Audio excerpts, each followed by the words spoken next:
as hot as WWE is right now, I think the biggest problem they're facing is that the main event of WrestleMania feels like it's Cody Rhodes and The Rock and not Cody Rhodes and Roman Reigns. Cody cut that promo on Monday, which is the kind of energy he needed. I've said clap back Cody instead of crybaby Cody. But now it's time for Roman to step up to the plate because he has, as a big Roman guy, been overshadowed a little bit since The Rock's return.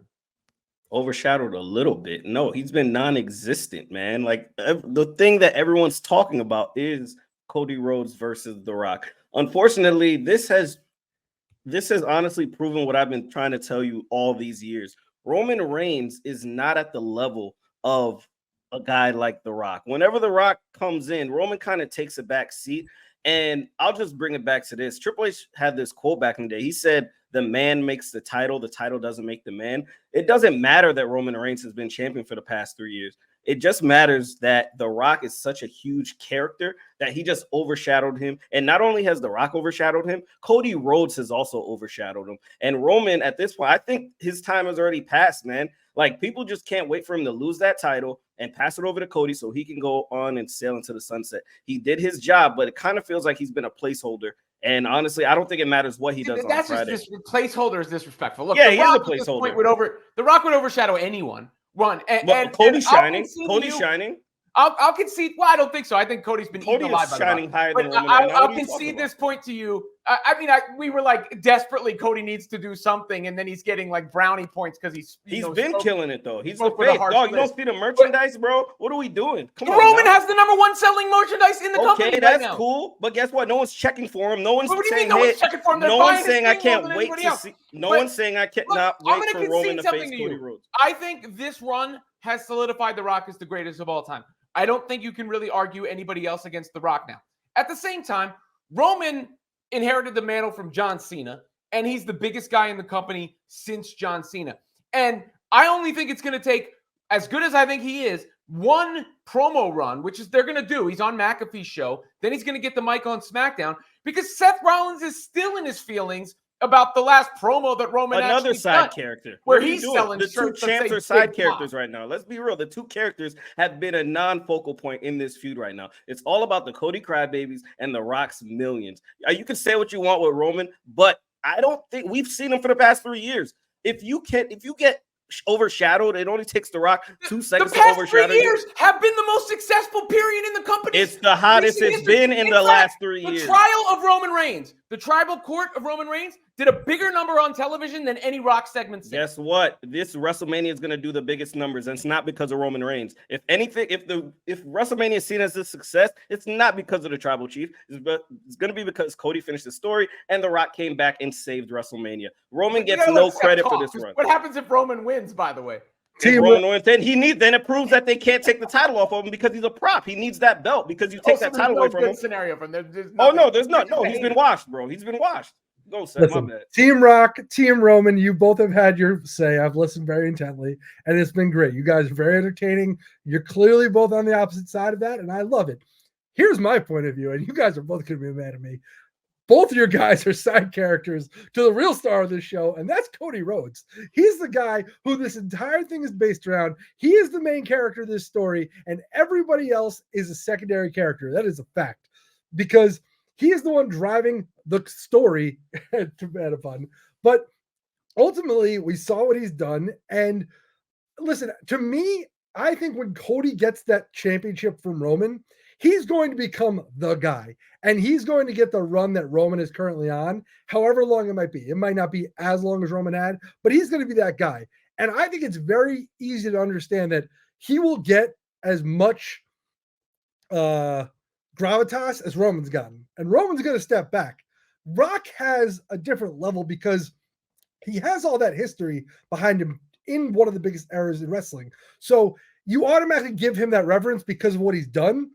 When you put him in this conversation of these two, it's almost unfair game because he's got an entire collection of greatest hits that he can throw to before you even add in this incredible run. So Rock, No, you can't see. I disagree. You can't say he has. Here's the thing: Roman has wrestled longer in the WWE than The Rock. So what do we mean it's unfair to compare him to The Rock? They've been in the WWE just as long. People keep acting like Roman just got here. He's been in the WWE for over 10 years. Roman is the guy who has carried them to this successful era. I mean, this is a new golden era, and it's on the back of the tribal chief. It's not on the back of Roman. It's on the back of the great one. It's on the back of the great one. The bloodline, cinema, all that shit was. It should have ended last WrestleMania, Robin. The Rock just brought it back. The Rock took it to a whole other level. It should have ended last year. You cannot. What has Roman done in the last 365 days? You cannot call the wave of wrestling that we're on the back of The Rock. He's been around. Yes, I can. 2 months, bro. Yes. Oh, that's all it took. That's disrespectful. He turned our champion into a side piece, bro. He turned a 3-year champion into a side piece. How is that not relevant? Cody's the one calling Rock a side piece. Well, he's wrong. He's wrong. Hang on. Gene, that is disrespectful to all of the wrestlers who have put in the work for the past 3 years, arguably, to get the company to where it is, where Rock was not disrespectful.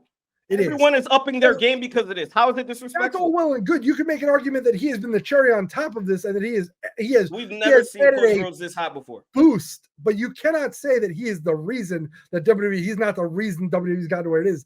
That didn't happen in 2 months. That was a long build with guys like John Cena, handed to Roman. Let me ask you something. What does WrestleMania look like this year without The Rock involved? Please, are we calling it the greatest of all, the biggest of all time? No, but it's we're not. It had to be pivoted. It had to be pivoted based on the energy that was already there from what we had been following. Because what we had been following, people were so invested in, they rejected Rock and Roman, which was the initial plan. And I think it was slept on by the execs. This was all a part of the plan, man. Because here's the thing. Rock has taken it to a different level. No questions asked. I'm not dissing The Rock. Rock has been amazing. I'm so glad he's back. Like I said, I think this run has solidified him as the greatest of all time. And his notoriety outside of wrestling brings a lot of attention. No one can argue with that. But at the same time, we all started doing this before The Rock was even hinting at coming back. We decided, hey, we want to get in on wrestling. We want to talk more wrestling. We launched SI Wrestling, which morphed into the Needle Wrestling. We started arguing about it in our Zoom room we have at work all the time. More and more people started viewing it. The attendance was great. Like I said, the tribal court of Roman Reigns, that show did massive numbers. That was 2 years ago. What are we talking about? Yes, but that's what we're talking about. 3 years, which is a lot of time. Can I ask you a question? When did you buy your WrestleMania tickets? Because I can tell you exactly why I bought mine. Because of I bought mine. I would have bought mine whether The Rock was there or not. I bought mine because a lot of people bought mine in recognition of the fact that the price might go up with The Rock involved. But The Rock is not why I'm going to WrestleMania. Oh, The Rock is the reason why a lot of people are going to WrestleMania. What are we talking about? No, WrestleMania was already sold out before there was the price was, it wasn't sold out. Before there was even a snippet. No. The prices still was not sold out. As soon as they put those tickets on sale, they were sold out. That's not true. That is not true. They were not sold out. They probably weren't sold out, but they sold a significant amount of tickets. Of course. And guess what? The prices went up. And you know that Brooklyn show? On the secondary market. And no one is arguing that there's the thing you're missing. No one's arguing The Rock isn't a big draw. You're trying to act like it's been like this, but it was heading towards that trajectory. No, it was not. No, it was not. 2 nights, it was not heading up into that trajectory. The Rock could be Thanos snapped away, and those 2 nights would still sell out. The buzz that it is right now, we're not heading towards WrestleMania is bigger than any one wrestler. Even if The Rock wasn't involved, the show would have still sold out. But the show would not. We would not be talking about the show. The energy around the show would not be the way it is right now. That is a fact. And Roman Reigns would not be a side character if The Rock was not involved. And that, to me, is the biggest story in what's been happening over here. I think and you want to say it's been on the shoulders of Roman. If that was true, he would not be a side character right now. He would not be getting a little road right. Responded to social media and other things before, and the seeds that they've already planted. When Roman got annoyed, when he came out the last time he came out, and he said, "I'm done here. You've gotten your tribal chief presence. You're welcome," and all that. And then he was going to leave, and Paul Heyman said, "Wait, no, you can't leave. He hasn't come out yet." And and Roman looked annoyed, and then he made Rock acknowledge him at the end. We got to call back to that, because to me that was the seeds being planted to the eventual friction between Rock and Roman, and then playing off specifically what we're talking about right now. And when that energy comes from Roman, the people are going to go crazy. The people are going to be really, really into that energy coming from Roman of Rock. You're stealing my thunder. What are you doing here? That paranoia. This was before The Rock already captured. People are having a hard time to boo The Rock right now. This is the thing. The Rock is the most entertaining man on the planet. They made a mistake giving him this much mic time, because Roman's not going to be able to compete with The Rock when it comes to mic work. I don't care what you say. Heyman, maybe. But The Rock has done so much damage as far as an entertainer. Roman fans have already turned to Rock fans at this point. I'm telling you, it's going to be a major problem. You're underselling Roman on the mic. I think Roman is all. I'm not underselling anyone when it comes against head to head with Rock. He would do better than Cody has done against Rock in my mind. That's not true. That's not true. Because Roman's never been attacked like that. The last person that challenged Roman on the mic that was on that level is John Cena, and he got smoked. What do you think The Rock is going to do? The Roman and John Cena. What are we talking about? What program are you talking about? What do you mean? Have you not seen it? Just look up John Cena roast Roman Reigns on YouTube. I'll send you the link right now. He destroyed him. Count? He doesn't count. Hold on. He didn't have a mic. Hold on. What do you mean it doesn't count? Like did it not happen? Flex Cavana and Rocky Maivia count. It doesn't matter. What do you mean? He was in. It doesn't matter. Yeah, exactly. It doesn't. Well, that's wrong, Robin. That's wrong. Because Cena was on his way out when he said, "I could do this part-time better than you could do it full-time." That killed him. I don't want to hear that it didn't count. Well, but Roman was not the same Roman then. That doesn't anything. He didn't have Paul Heyman then. I agree. But guess what? You know why he's the same Roman then? Because The Rock just came back and took his spotlight. That's why he's the same exact Roman. Roman is a product of the system. Let's be real, man. No, you're fine. I'm enjoying listening. You guys, I appreciate the energy and I appreciate the passion. Roman has proven.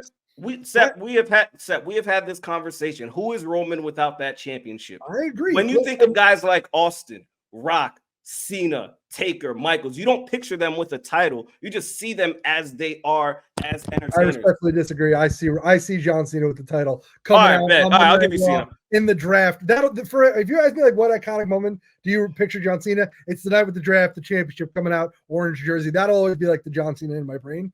But I think it's actually interesting. You guys touched on something that was really got me thinking, because when they do turn Rock or Roman on one or the other, I'm not going back and forth.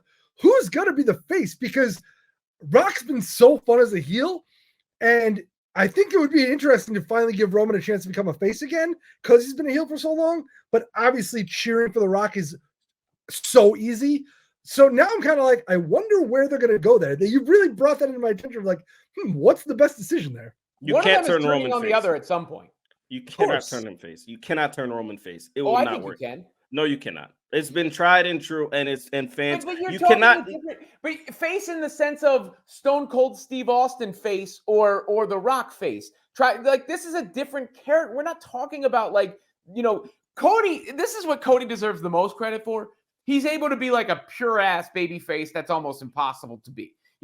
Because most of the most popular faces that we're talking about are anti-heroes. They were so good as heels that you couldn't help but cheer for them, like we were just talking about The Rock, and then they became face, even though they were really the same character they already were. The difference with a Cody is he's Captain America. Well, and that's who you need to go against an a-hole like The Rock, who's going to curse you out. You need that anti-version because this dude, Rock, is going to come in. He's going to curse you out. He's going to talk about your mom. He's going to talk about your dog. You almost need that goody two-shoes to combat that. You can't put an anti-hero with Rock. I don't know if you can do it. And I don't think Roman's built like that, man. I think it's already been proven. Now let's talk about the key, because on Monday, Cody was not that Captain America. He was spitting some real bars, and he was really coming at The Rock, which I appreciated. That promo had a ton of energy. It's the thing, Robin, you were kind of like wanting for so long, like, when's he going to come out? We got it. And now it's like, okay, this is ramped up to 11. The problem is, and I think you're right, I don't know if I'm really excited for a tag match more than I just want to see Rock versus Cody. Yeah, no, Cody, he's shined in this one, and we needed that on Monday. He had the all black. He came in. He was like, "All right, let's throw this PG stuff out the window." And I think it hit hard because we're not used to seeing that side. Mm-hmm. But it's nice to know that's the version. And I posted this on my own TikTok. That's the version of Cody we need to see going forward, man. Like, this is the dude. I'm coming at you. I'm not waiting to get punched in the mouth. I'm coming at the bullies. I'm gonna take you out. So we'll see what happens. But to me, he has shined as bright as anybody. Which is funny because once Rock aligned with Roman, I thought Roman was going to be the guy that was going to get that rub. Like, all right, I am truly the tribal chief. He acknowledged him, but then a week later, The Rock calls himself the final boss. So it's like, all right, it seems like Cody's. This can happen faster than you think because we were just crushing Cody for crying, and now you're praising Cody for this energy. I didn't think he had it in him. I didn't think he had it in him. Cody are about to have a stare down on SmackDown, which is going to help. They got 2 weeks to build this still, from where we were. Think about it. Go back to when The Rock came out and challenged Roman and everybody rebelled. It was like a week. It wasn't even a week, and the entire energy flipped, and we had that press conference with the slap and whatnot. Now we're amped for the tag match because you're going to get that Cody Rock showdown. But there's also the bloodline aspects of it and how it's going to affect the main event the next night. I give them the benefit of the doubt. The only thing I think they screwed up was that mishap of pigeonholing or shoehorning The Rock into that match with Roman at the expense of Cody from a timing standpoint. But they pivoted brilliantly. So I think they're going to, within the next 2 weeks, build the energy for Cody and Roman, put Roman back on that pedestal, have Roman start having this uneasy friction with The Rock so that you're excited for how that tag match is going to play out and how it's going to impact the match the next night. So I think you're underselling that there's still 2 weeks left to get to WrestleMania. I'm not underselling anything. We've seen The Rock didn't just get here. He's been doing this his entire career. All he does is take the spotlight from people. He talks about himself in third person, man. This is not a guy who moves over for anybody. Like it's not a surprise that he calls himself the final boss now, man. He's literally undermining Roman. How Roman responds tomorrow, I don't think we need to wait. If any friction, Roman needs to drop some bars tomorrow. Like, no, I am still the head of the table, regardless of what anybody thinks. To me, a line like that would sell it. But I'll say, before we move on, I'll say this. I'm tired of promos, man. Like, they've been a lot of talking. I get why The Rock's not talking. He's old and all that. But Roman and Cody, man, it's been over a year, and these two dudes have not locked up. To me, what I want to see tomorrow is bars and some fists getting thrown, man. Like something to me, that will take it to the next level because there's been so much talking to the point where I think it's over. I think we're over that. I think it's intentional, like I said again, that 100%. This is happening on the night that Rock's not going to be there, and Roman is getting the McAfee show appearance tomorrow as well. We're taping this on Thursday, going into a Friday SmackDown, because I think they know. They're aware they need to build Cody and Roman as the main. We're done with the Rock Cody aspect is signed, sealed, delivered, sold. Everybody has it. I think they're going to spend the rest of the time building the other match. But what do you guys think about the confrontation aspect of it? As far as these two dudes, you're in the company. You guys aren't. It's not like The Rock where he's going to just dip after WrestleMania. You guys are here. To me, they got to get physical at some point. I remember growing up and seeing the physical aspect, man. I agree. We got to get physical, but I also I say that Rock's not going to be there that long after WrestleMania. Like maybe for a week or two, but like he's not sticking around long term. But I'm actually now, the more we talk about this, it does like worry me. Like, what happens if like they do bloodline rules and it's Cody Roman and Rock just comes out and overtakes that match and basically pushes Roman to the side and it almost becomes Rock versus Cody?